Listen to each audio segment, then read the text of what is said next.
ناظرین کرام السلام علیکم ورحمۃ اللہ وبرکاتہ. بسم اللہ الرحمن الرحیم. اللہ تعالیٰ نے انسان کو کم و بیش 60-70 سال کی زندگی دی ہے اور اس زندگی کو اللہ کی منشا کے حساب سے گزارنی ہے. اگر انسان اپنی زندگی کے ہر شعبے میں اللہ تعالیٰ کی منشا کے حساب سے گزارتا ہے تو وہ زندگی کامیاب زندگی کہلاتی ہے. لیکن افسوس آج انسان صرف دولت کمانا ہی اپنی زندگی کا مقصد بنا چکا ہے اور اس کے لیے اپنے آپ کو رات دن کھپا رہا ہے. حرام حلال کی تمیز نہیں رہی، اپنی صحت کا خیال نہیں رہا اور ایسے سمجھ رہا ہے کہ موت آنی ہی نہیں ہے اور بس کماتے ہی رہنا ہے. دولت کمانے کے چکر میں انسان اپنی اصل ذمہ داری کو بھول چکا ہے جو اللہ تعالیٰ نے دوسرے انسان کے لیے رکھی ہے. زندگی کے اختتام پر یہ دولت بھی ساتھ چھوڑ جاتی ہے جس کے لیے اپنی زندگی کھپائی تھی. کئی ایک مرتبہ ایسے بھی ہوتا ہے کہ زندگی کے رہتے ہوئے ہی دولت ساتھ چھوڑ جاتی ہے جس کے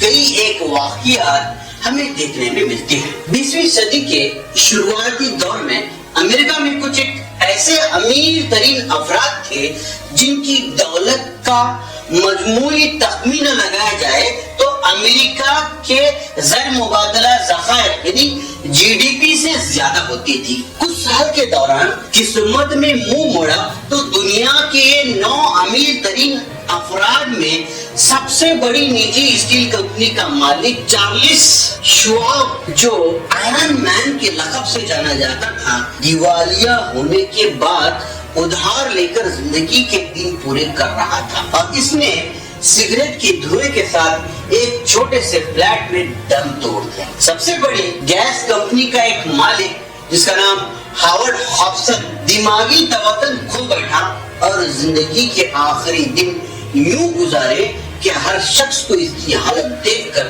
ترسا تھا. اور نیو یارک ایکسچینج کے صدر ریچرڈ وٹنی نے سائن کے اصلاحی قید خانے میں زندگی کے دن پورے کیے. امریکی وزیر البرٹ فال ایک ایسے مقدمے میں گرفتار ہوا کہ مال و دولت تو کیا مقام و مرتبہ اور سیاسی کیریئر بھی ختم ہو گیا اور جیل کی سزا کاٹنے کے بعد کچھ وقت بعد سخت بیماری کی وجہ سے سزا معاف کر دی گئی. اس کے بعد بینک آف انٹرنیشنل سیٹلمنٹ کے president Leon Fraser Edison General Electric Company کے مالک سیموئل اینسل امریکہ کی سب سے مونوپولی کے کرتا دھرتا آلیو پروگر اور وال اسٹریٹ کا شیئر کاروباری جیسی لیور مور نے ناموافق حالات اور پریشانیوں سے تنگ آ کر خودکشی کر لی. یہ ان 9 ارب پتی افراد کی داستان حسرت نہیں بلکہ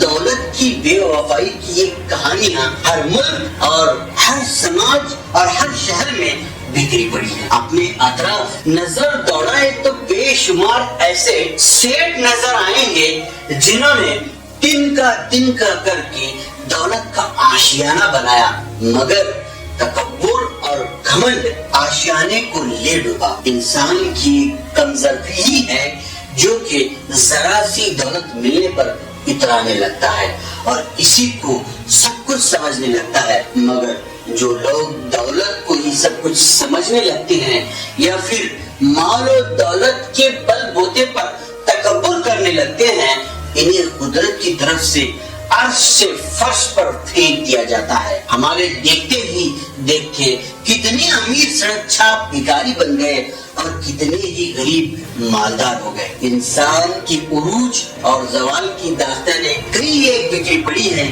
مگر جس کے پاس کوٹھی بنگلہ کار اور بینک بیلنس آ جاتا ہے وہ خود کو قارون سمجھ کر اپنے جیسے انسانوں کو کیڑے مکوڑے کی طرح مسلنے کی کوشش کرتا ہے لیکن اس کوشش میں ایک خود بھی کچل کیا جاتا ہے. ان سیٹوں کو خیال ہوتا ہے کہ ان کے نوکر چاکروں کی روزی کے مالک وہ ہیں لیکن ایک دن ایسا بھی آتا ہے کہ یہ سیٹ لوگ خود پائی کے محتاج بن جاتے ہیں اور پھر انہیں یہ احساس ہوتا ہے کہ رزق دینے والی ذات کوئی اور ہے. اس لیے اس سے پہلے کہ وہ برا دور انسان کی زندگی میں آئے انسان کو چاہیے کہ دولت کا استعمال وہی کرے جہاں کرنے کا خالق نے حکم کیا ہے.